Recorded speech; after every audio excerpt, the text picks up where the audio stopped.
À travers la souffrance, à travers les épreuves, Dieu opère sa délivrance. Il l'opère par le brisement. Dieu nous brise pour nous reconstruire.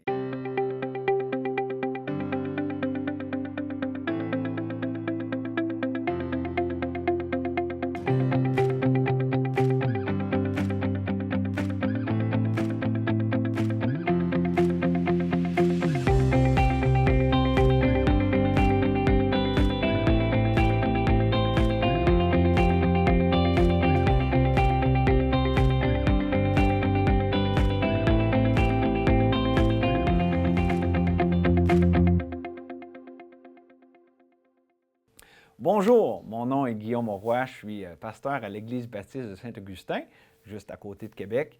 Et c'est ma joie de partager avec vous aujourd'hui la parole de Dieu dans 1 Corinthiens chapitre 10. Et j'aimerais qu'on regarde ensemble les versets 1 à 13 qui sont, je crois, quand même assez familiers. Et donc, on va les lire. Ensuite, je vais vous partager des vérités à ce sujet de façon toute simple. Frères, ici c'est Paul qui parle aux Corinthiens, frères, je ne veux pas que vous ignoriez que nos pères ont tous été sous la nuée et qu'ils ont tous passé à travers de la mer, qu'ils ont tous été baptisés en Moïse dans la nuée et dans la mer, qu'ils ont tous mangé le même aliment spirituel et qu'ils ont tous bu le même breuvage spirituel, car ils buvaient à un rocher spirituel qui les suivait, et ce rocher était Christ. Mais la plupart d'entre eux ne furent point agréables à Dieu, puisqu'ils périrent dans le désert. Or, ces choses sont arrivées pour nous servir d'exemple, afin que nous n'ayons pas de mauvais désirs comme ils en ont eu. Ne devenez point idolâtres comme quelques-uns d'entre eux, selon qu'il est écrit, le peuple s'assit pour manger et pour boire, puis ils se levèrent pour se divertir.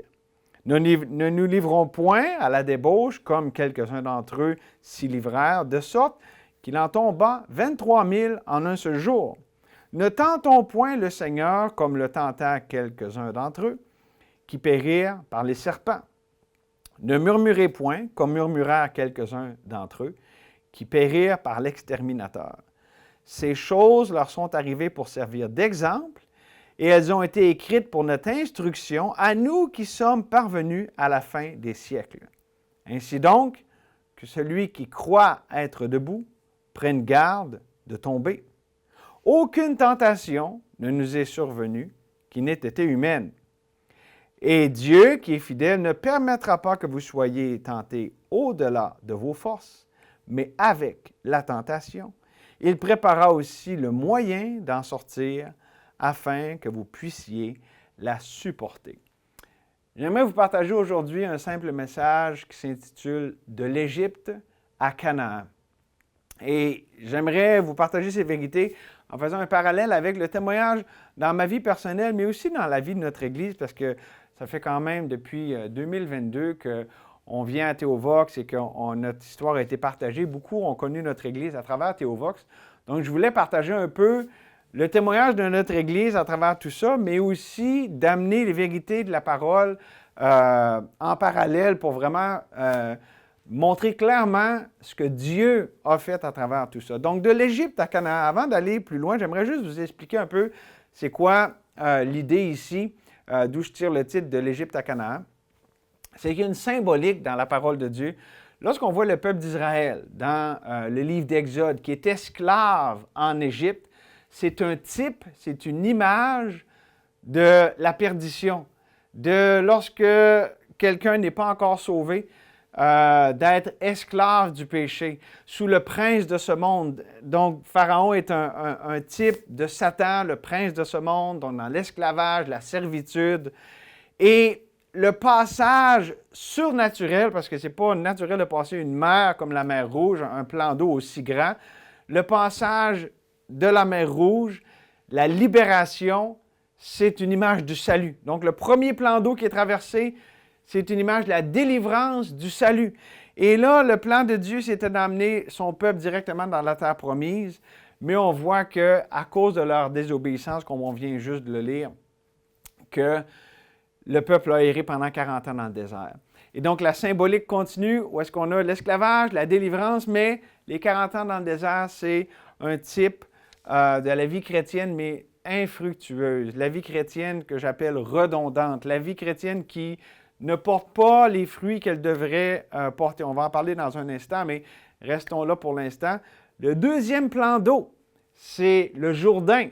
Et là, c'est plus Moïse. Moïse était un type de Christ comme la délivrance pour le salut. Mais ici, le type qui est utilisé, c'est Josué. Josué, la même racine que le mot Jésus, ça veut dire sauveur. Et donc, Jésus, Josué, qui nous fait traverser du désert à la terre promise. Et donc, l'image ici, c'est l'image pour un chrétien, pour un enfant de Dieu, du passage d'une vie chrétienne infructueuse à une vie chrétienne d'abondance, de victoire. Et on peut dire c'est les vérités de notre identification. Non seulement de voir que Jésus est mort pour nous, ça c'est la première délivrance, mais aussi de voir que nous sommes morts avec Christ. Les vérités qui nous amènent à la terre promise, c'est les vérités de notre identification en Jésus. Que ce n'est plus nous qui vivons, c'est Christ qui vit en nous. La clé de la victoire, ce n'est pas nous, c'est Jésus qui vit en nous. Christ en nous, l'espérance de la gloire. Donc, on va considérer ça ensemble dans ce message avec 3 façons de trouver notre voie entre l'Égypte et Canaan. D'abord, dans les versets 1 à 4 qu'on a lus, on voit la voie de la provision. Vous voyez comment dans ces versets, on voit la grâce de Dieu. Oui, le peuple avait été dans la désobéissance qui les a amenés à ne pas entrer tout de suite dans la terre promise, mais une génération entière a tourné dans le désert sans aller nulle part. Mais Dieu les nourrissait avec la manne. Dieu les abreuvait avec l'eau du rocher. On apprend ici que le rocher qui les suivait, c'était Christ. Mais aussi, on voyait comment Dieu n'a pas permis que leurs vêtements s'usent. On voit de plusieurs manières la grâce de Dieu, la patience aussi parce qu'ils se sont rebellés à plusieurs reprises. Et Dieu qui, tout ce temps-là, était là, fidèle. Mais qu'est-ce qu'on a ici avec cette image? C'est comment Dieu a pourvu. Dieu, oui, il les a laissés aller dans le désert, mais il pourvoyait constamment à tous leurs besoins. Mais l'image qu'on voit ici, si on fait le parallèle avec la vie chrétienne, c'est une vie de subsistance. Oui, on est sauvé, mais ce n'est pas la vie abondante que Jésus a promis dans Jean 10, c'est la vie redondante. Où est-ce qu'on est habitué à la défaite et parfois, on est surpris avec une victoire. Alors que la vie abondante, c'est plutôt qu'on est habitué à la victoire, marcher par l'Esprit. Et des fois, oui, parce qu'on a encore le péché en nous puis on a de la chair, des fois, on est surpris par la défaite. Donc, c'est l'image ici. Et je dirais que l'important ici, pour comprendre le point que je développe, c'est la question du centre d'attention. Où portons-nous nos yeux? Parce que c'est possible dans la vie chrétienne de rechercher de bonnes choses, rechercher la joie, rechercher la victoire, rechercher la sainteté. Ce sont tous des bonnes choses, mais si nous cherchons ces choses comme étant une fin en soi, elles vont fuir loin de nous. Mais si nous cherchons Dieu, si nous cherchons Jésus, nous allons trouver ces choses parce qu'en lui, nous avons tout pleinement. Donc, l'idée, c'est où est notre centre d'attention? Est-ce que c'est sur les choses que je veux de la vie chrétienne ou est-ce que c'est sur celui qui est la vie chrétienne, celui qui donne toutes choses avec abondance pour que nous en jouissions? Et donc, c'est vraiment ça ici.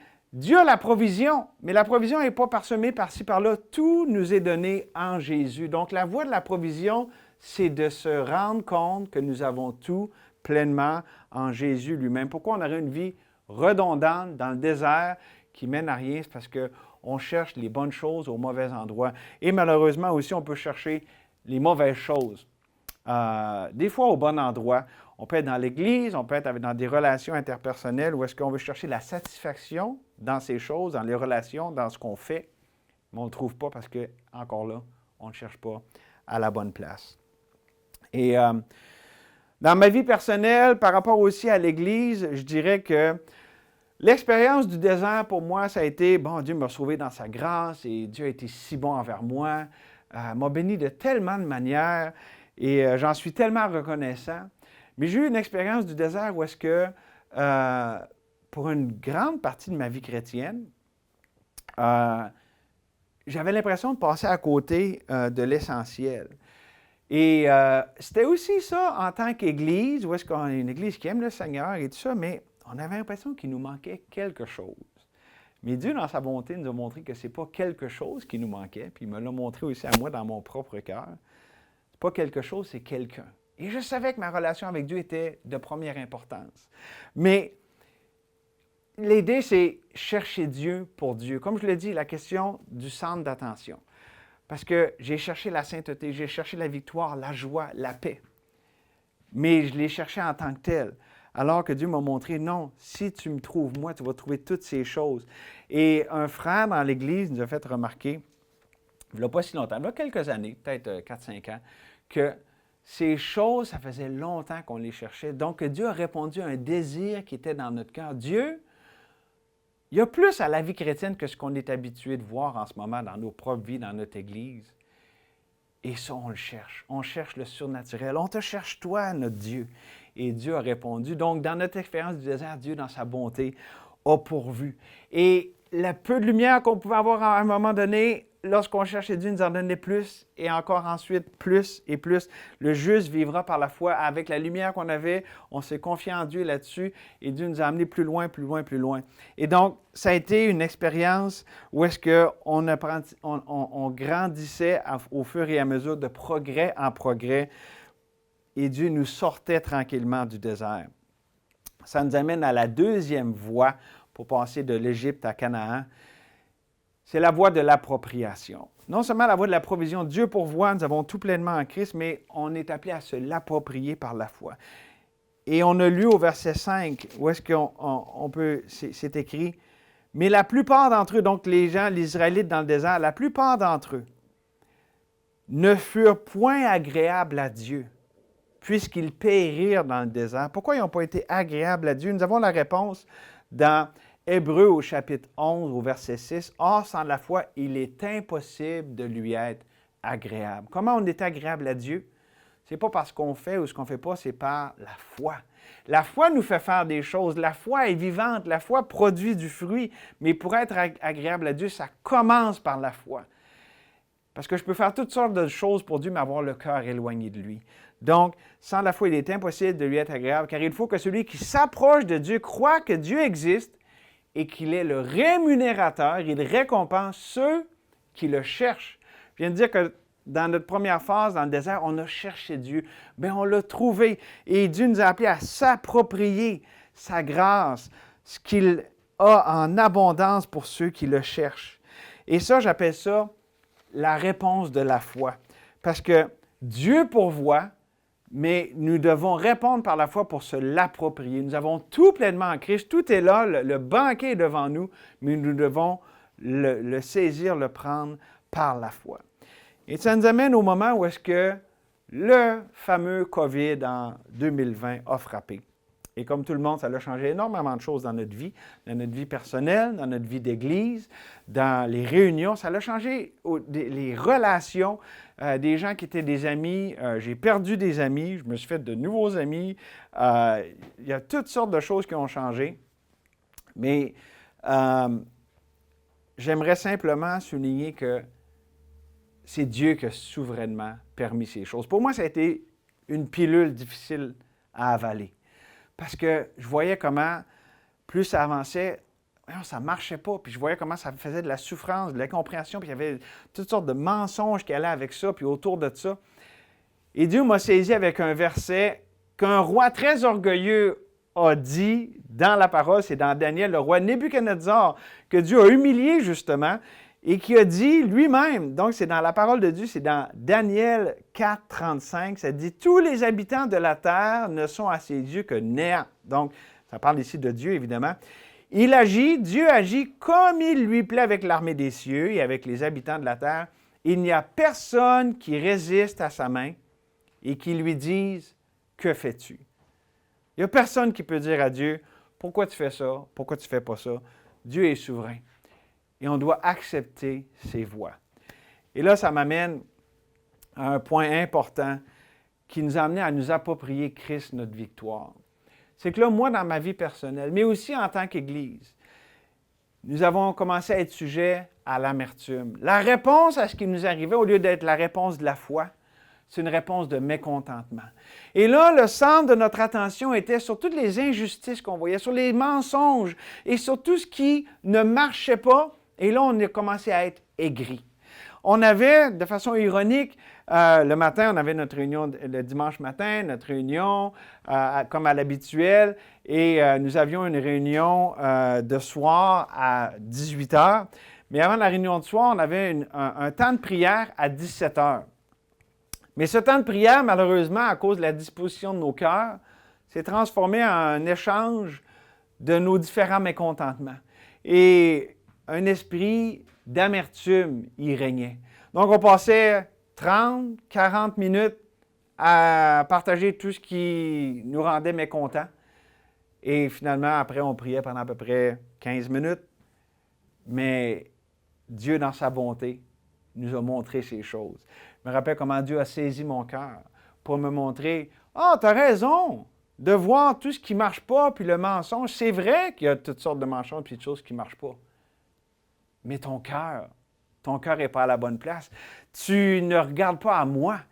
Tu te laisses égarer par ces choses et l'Église aussi en souffre. Et donc, Dieu nous a amenés à nous repentir de cela, de cette amertume. Et en passant, je veux juste amener un point.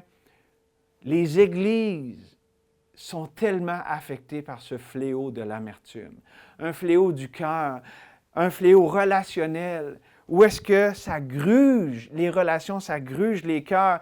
Et c'est quoi quelqu'un d'amer? Quelqu'un d'amer, c'est quelqu'un qui a été blessé et qui finalement finit par blesser les autres. Quelqu'un qui a été blessé et qui n'a pas laissé Jésus guérir son cœur. Qui ne s'est pas repenti, qui ne s'est pas humilié pour laisser Dieu s'occuper de la situation, de laisser Dieu intervenir. C'est ça l'amertume. Donc, je vous appelle à vous repentir de l'amertume qui souvent est tellement légitime. On a été blessé, il y a eu de l'incompréhension, des fois il y a eu de l'indifférence, de la méchanceté. Oui, et Dieu le sait. Mais laissons Dieu être Dieu et pour nous, faisons-lui confiance. Oh, comment c'est important.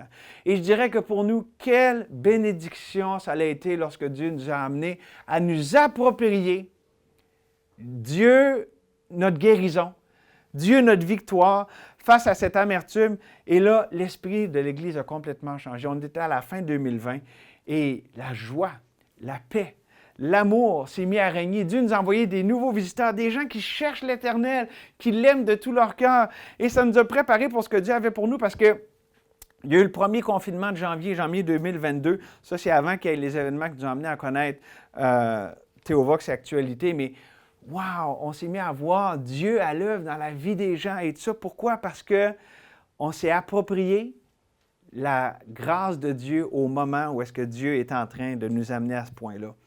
Et les choses ont continué, le temps a passé, et là, la pression, les difficultés sont allées en augmentant. Et on était vraiment à la sortie du désert, mais on n'avait pas encore passé le Jourdain. Et pour moi, personnellement, à travers les grandes épreuves, parce que ça a été un moment très difficile, tout ce qui est de l'année 2022. Et voici une vérité importante que je veux amener, c'est que à travers la souffrance, à travers les épreuves, Dieu opère sa délivrance. Et il l'opère par le brisement. Dieu nous brise pour nous reconstruire. Et pour moi, personnellement, avec 2022, avec toutes sortes de choses que je vivais dans ma vie personnelle, familiale, Église, Dieu me brisait. Brisait mes plans, ma volonté, mes aspirations. Et j'avais comme plus rien à m'accrocher ici-bas, mais seulement qu'à Dieu. Et une sœur m'a rappelé dernièrement comment, à un moment donné, j'avais une conversation au téléphone et je pleurais, j'étais brisé. Mais ça a été à ce moment-là que Dieu m'a rencontré d'une manière vraiment spéciale. Et mon passage du Jourdain, ça a été quoi? En gros, ce qui me gardait beaucoup dans le désert, c'était la crainte de l'homme.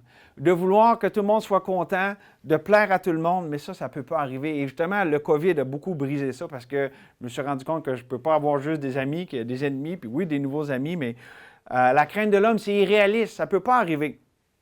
Mais voici le verset qui a fait tellement une différence dans tout ça. On peut lire dans 1 Jean au chapitre 4, verset 18, « La crainte n'est pas dans l'amour, mais l'amour parfait bannit la crainte.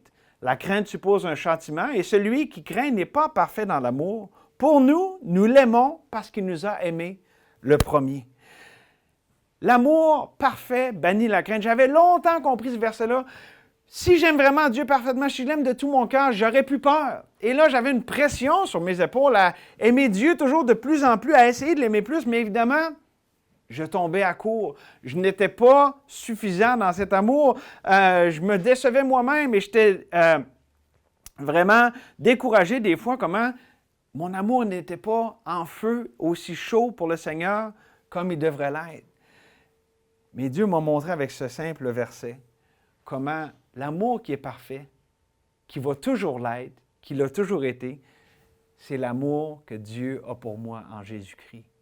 Et donc, son amour est parfait, et donc, je peux être sans crainte, puisque Dieu m'aime d'un amour éternel et qu'il me conserve ma bonté, je peux être sans crainte. Il a beau arriver quoi que ce soit, ça ne sera aucunement la preuve que Dieu a arrêté de m'aimer. L'échec, l'épreuve, la pression, le rejet, tout ce que je peux passer au travers, Dieu permet ces choses dans son amour et parce qu'il m'aime.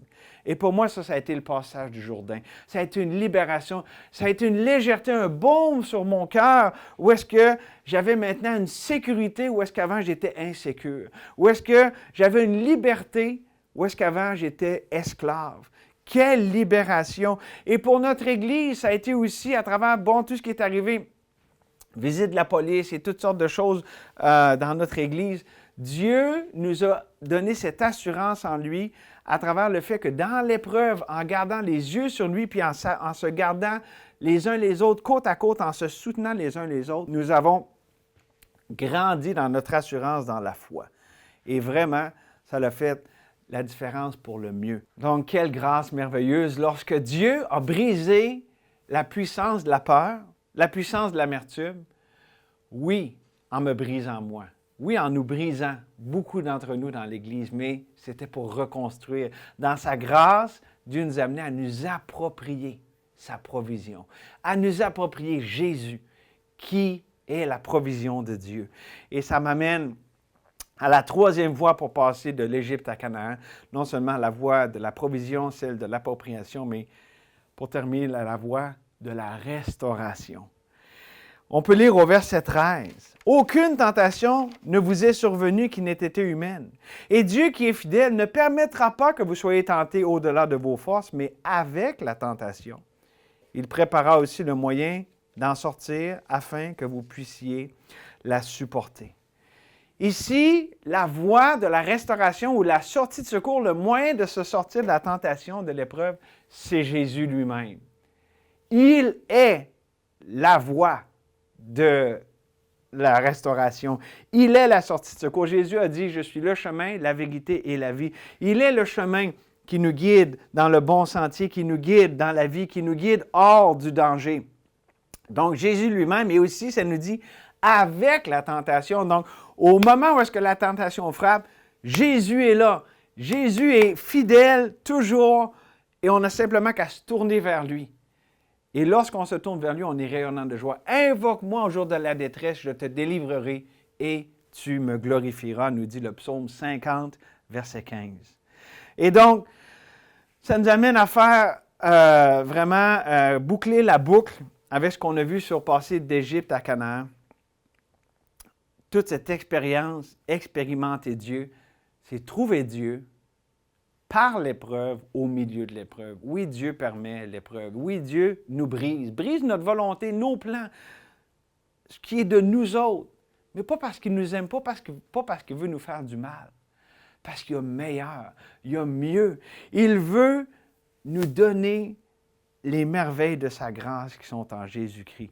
Et tout ça pour que nous puissions nous réjouir en lui, jouir de lui, de sa vie. Et c'est pour ça qu'il nous a sauvés. Dieu nous a sauvés pour sa gloire et pour que nous jouissions de lui, de sa vie, de qui il est, lui. Et ça, c'est tellement important. Et je dirais la clé ici, et c'est la grande leçon que j'ai retirée, et je pense aussi comme Église, parce que ça paraît dans nos relations, ça paraît dans notre façon de prier, dans notre approche à la parole, notre approche les uns envers les autres. La grande leçon que j'ai tirée de toute cette expérience de passer de l'Égypte à Canaan, et en passant, en Canaan, là, c'est pas un pays où est-ce qu'il n'y a pas de problème. En Canaan, ils devaient combattre, mais c'est le combat de la foi. Et c'est pas le combat du raisonnement humain. Ils pensaient que dans la petite ville d'Aïe, tout allait être beau parce qu'elle était petite, mais ils ont été vaincus. Pourquoi? Parce qu'ils avaient oublié que pour conquérir Jéricho, ce n'était pas avec la sagesse humaine, avec les moyens humains.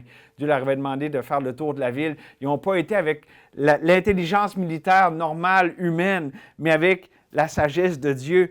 Et tout ça m'amène à ce point central, la grande leçon de tout cet bel épisode, oui, avec toutes sortes d'épreuves que le Seigneur nous a fait traverser, c'est que on a par Dieu ces choses merveilleuses et la voie de la restauration passe par le fait de simplement s'attendre à lui, dans un esprit de dépendance, qui est si bien amené dans Lamentation, un de mes passages préférés de la Bible, Lamentation au chapitre 3, « L'Éternel est mon partage, dit mon âme. C'est pourquoi je veux espérer en lui. L'Éternel a de la bonté pour qui espère, qui s'attend à lui. Pour l'âme qui le cherche, il est bon d'attendre en silence le secours de l'Éternel. » Dieu est toujours fidèle. Dieu n'est jamais en retard, il est toujours à temps. Notre part, c'est de s'attendre à lui, se confier en lui. Je me rappelle à des moments où est-ce que tout était arrivait si rapidement, tout était compliqué. Et vraiment, pour moi, le plus grand danger que je voyais, c'était pour moi d'essayer d'intervenir, de prendre les choses en main. Et Dieu, dans sa grâce, m'a toujours rappelé à ce moment-là, et c'est pour ça que je vous dis, c'est la grande leçon, fais-moi confiance. Fais-moi confiance et attends-toi à moi. Et Dieu a été toujours tellement fidèle, a toujours intervenu. Et Dieu a fait des belles choses à travers ça. Il a développé l'Église, le leadership de l'Église, l'esprit qui nous anime. Ça nous a tellement transformés. On en est bénis, on en est transformés pour le mieux.